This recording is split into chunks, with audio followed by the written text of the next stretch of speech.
Chers camarades, chers collègues, je voudrais au nom de la fédération CGT-FAPT assurer à nouveau à tous les camarades et collègues convoqués à partir de ce jour à la cour d'appel de Versailles du soutien indéfectible de toute notre fédération.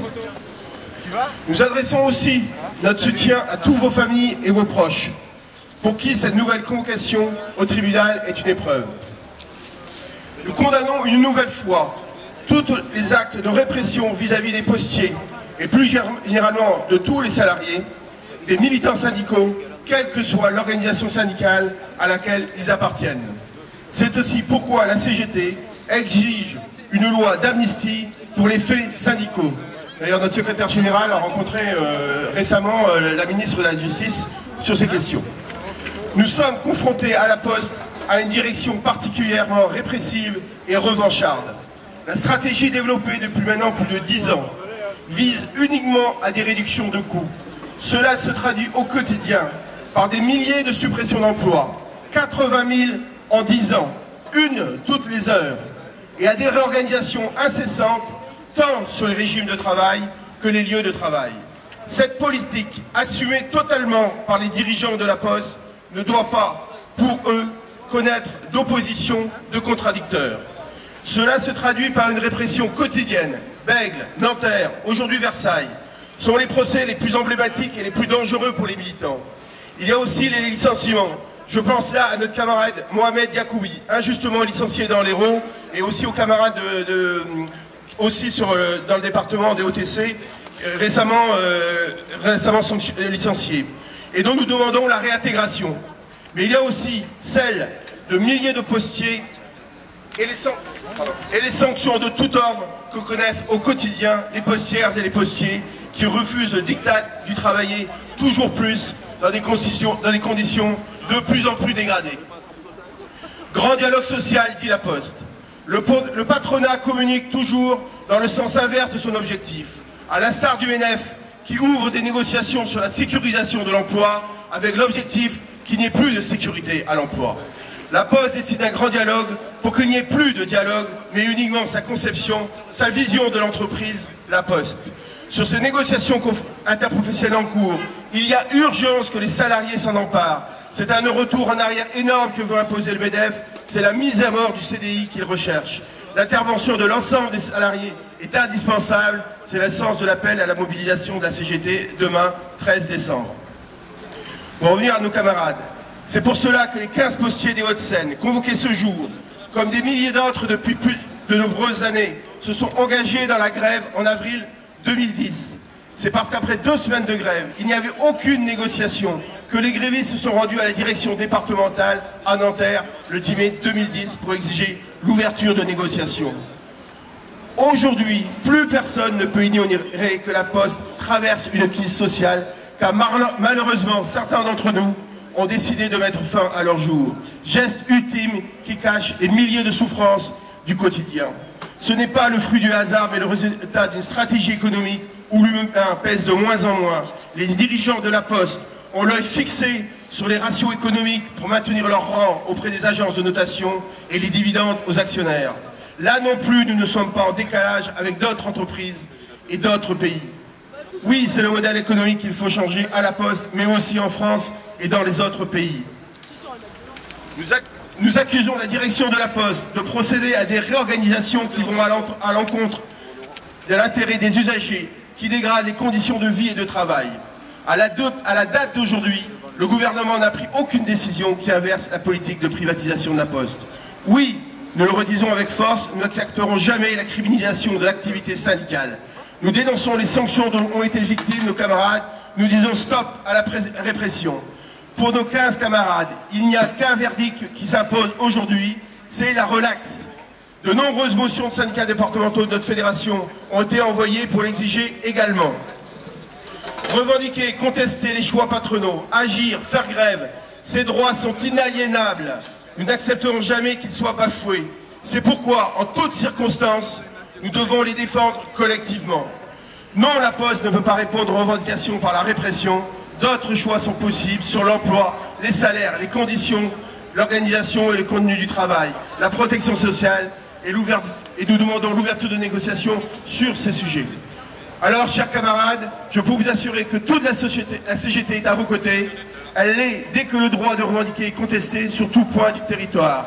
Un seul mot d'ordre, non à une condamnation, oui à la relaxe pour tous. Bonjour à tous, je suis là en tant que secrétaire national du Parti Socialiste, chargé du travail, mais aussi député des Hauts-de-Seine, donc j'avais deux bonnes raisons d'être avec vous, d'être au soutien des salariés.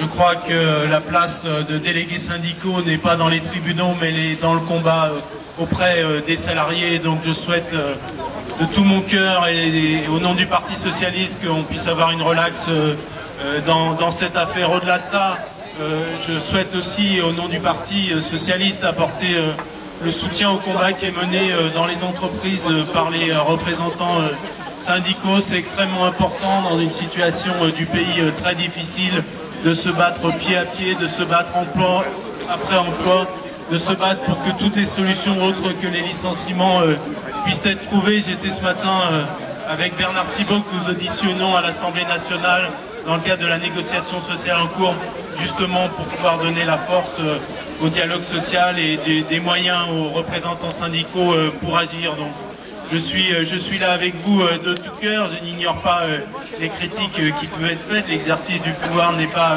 une chose simple, mais je ne pouvais pas ne pas être là. Et encore une fois, je redis ce que j'ai dit. Je souhaite vivement que les 15 camarades syndicaux puissent ressortir libres de cette audience. Nous avons soutenu et nous soutenons le refus d'accepter la moindre condamnation. Et je souhaite vivement que le dénouement soit celui-là. Merci à tous et puis bon courage dans ce combat. Merci. Oui, merci. Bonjour, je parle au nom de mes camarades de Sud-PTT Gironde. On est venu à une douzaine spécialement pour cette journée. On est particulièrement sensible à tous ces problèmes-là parce que nous y sommes passés.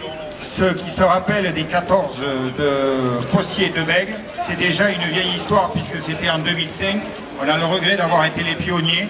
Nous sommes passés nous aussi au tribunal en 2010. On peut dire que du temps a passé, mais visiblement la Poste n'a pas changé ses habitudes. Alors évidemment qu'il y a soutien, parce que la seule chose qui nous reste de ces années, c'est qu'on a toujours vu énormément de gens qui sont venus nous soutenir à chacune des étapes, que ce soit les conseils de discipline, que ce soit les différentes instances juridiques que nous avons auxquelles nous avons été confrontés. Et la seule chose qui nous a quand même permis humainement de résister, c'est sortir toujours avec une forêt de drapeaux qui nous attendait à la sortie, qui nous attendait quand on rentrait.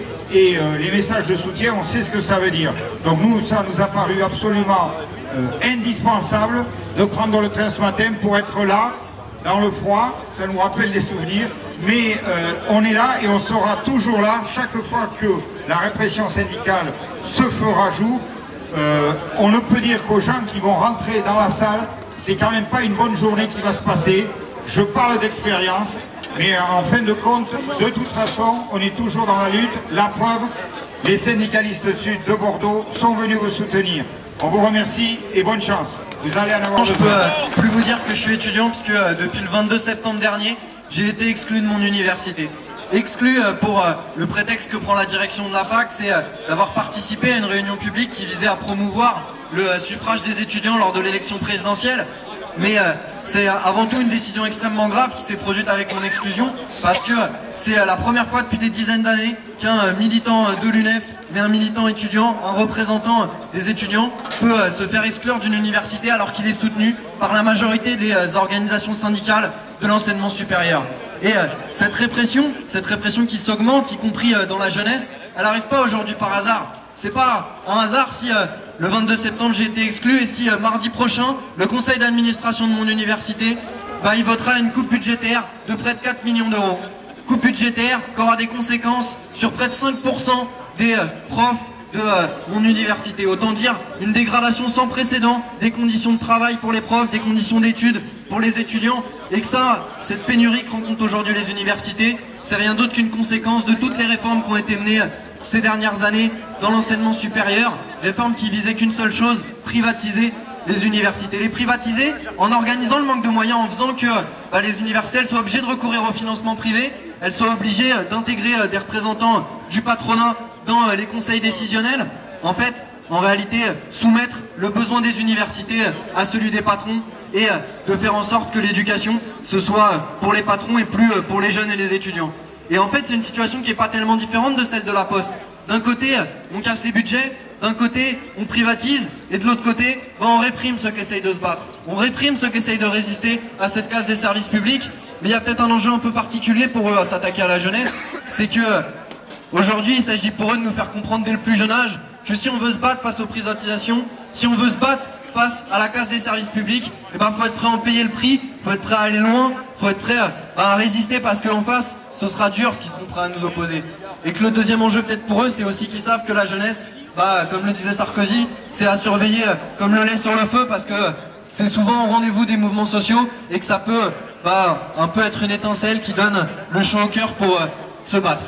Donc aujourd'hui, il y a un enjeu à ce que ces bagarres-là, face à la répression, ce ne soit pas uniquement des bagarres d'un syndicat qui défend un de ses syndicalistes, d'une boîte qui défend un de ses salariés, mais au contraire, une réponse d'ensemble. Parce qu'en face, c'est bien une attaque d'ensemble qui nous font à tous ceux qui veulent se battre contre les privatisations et la casse du service public. Et que pour ça, il est un peu nécessaire qu'on cherche à faire une réponse collective face à tout ça. Donc nous, on aimerait porter la perspective d'une réunion publique en janvier sur notre université avec des représentants de différents secteurs qui se font réprimer. Donc on espère que vous serez là au rendez-vous et on espère aussi que vous signerez la pétition de soutien aux étudiants qui sont réprimés dans notre université. Voilà, l'Union départementale CGT des Yvelines apporte son soutien aux 15 postiers de Hauts-de-Seine.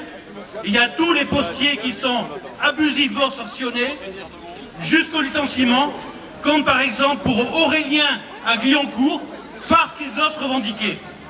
En s'en prenant aux militants syndicaux, c'est bien le personnel que la Poste veut faire taire pour pouvoir poursuivre la casse du service public, les suppressions d'emplois et de bureaux et les conditions de travail de plus en plus insupportables.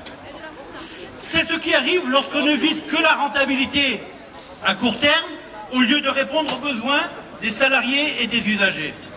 À la Poste comme ailleurs, les patrons utilisent la crise pour imposer une véritable régression sociale en faisant un chantage permanent. Il faudrait accepter une remise en cause des droits sociaux, plus de flexibilité pour les salariés, plus de facilité pour licencier, et tout cela au nom de la compétitivité. Ce n'est pas le travail qui coûte cher, c'est le capital. C'est ce que nous dirons demain au rassemblement à 13h30 devant le MEDEF. Pour le droit de revendiquer, pour les revendications des salariés, relax pour les 15 postiers des Hauts-de-Seine, justice pour tous les postiers, pour Aurélien, pour tous les autres, dans les Yvelines et ailleurs, sanctionnés pour avoir osé revendiquer et faire valoir leurs droits.